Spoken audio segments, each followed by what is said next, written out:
কাজল, প্যান্টটা নোংরা হয়ে আছে, প্যান্টটা ধোওনি? সরি না, অন্য কোনো প্যান্ট পরে নাও, আমার একদম মনেই ছিল না। ও তো পরেই নেবো, তা তুমি বললেও কি আর না বললেও কি? সারাদিন ফোন নিয়ে বসে থাকো, ফোনটা না নিয়ে বসে একটু কাজও তো করতে পারো, তাহলেও না ভালো লাগে। ও তাই? তুমি তার মানে এটাই বলতে চাইছো যে আমি কোনো ঘরে কাজবাজ করি না, আমি সারাদিন ফোনটাই ঘাঁটি? দেখো, তোমার সাথে অত কথা বাড়িয়ে লাভ নেই। তুমি খাবার দাবার কি বানিয়েছো? তাহলে দাও, আমার অফিসের টাইম হয়ে যাচ্ছে। এ নাও তোমার টিফিন। দাও। কি রান্না করেছো? আলু পোস্তর তরকারি। প্রত্যেকটা দিন আলু পোস্তর তরকারি, একটু ভালো খাবারও তো বানাতে পারো।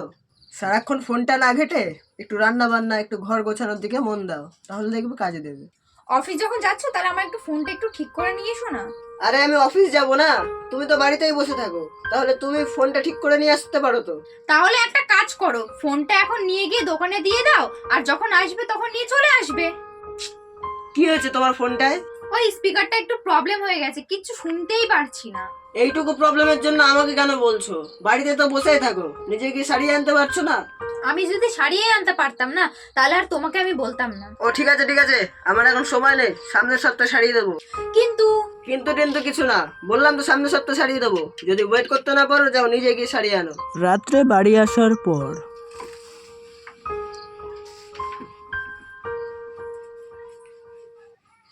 কাজল,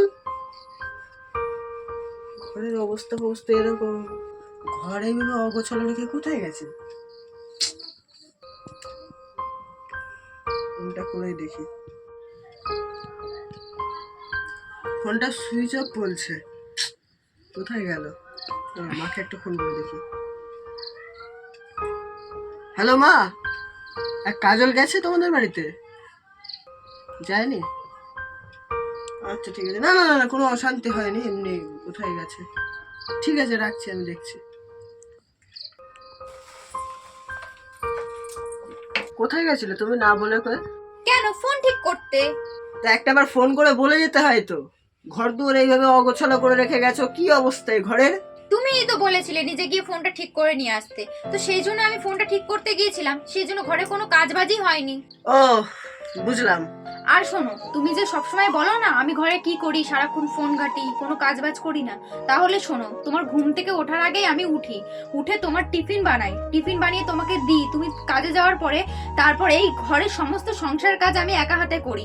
এই যেমন বাসন মাজা, ঘর মোছা, তোমার জামা কাপড় কাচা, তারপর কি ইস্ত্রি করে আবার শোকেসে গুছিয়ে রাখি। তারপর সন্ধ্যা হয়ে যায়, তারপর তুমি তো আসো, তারপর তো দেখোই আমি সারাদিন ধরে কি করি। এটা বলা না খুবই সহজ যে তুমি ঘরে বসে সারাদিন ধরে কি করো, কিন্তু সেই কাজগুলো করাটা না ততটাই কঠিন যেটা আমি করি। কিন্তু আমি তোমাকে কথা শোনাচ্ছি না, আমাদের মেয়েদের তো জীবন স্বামীর ঘরে গিয়ে সংসারের সমস্ত নিজেদের মতো ঘুরে গুছিয়ে রাখা।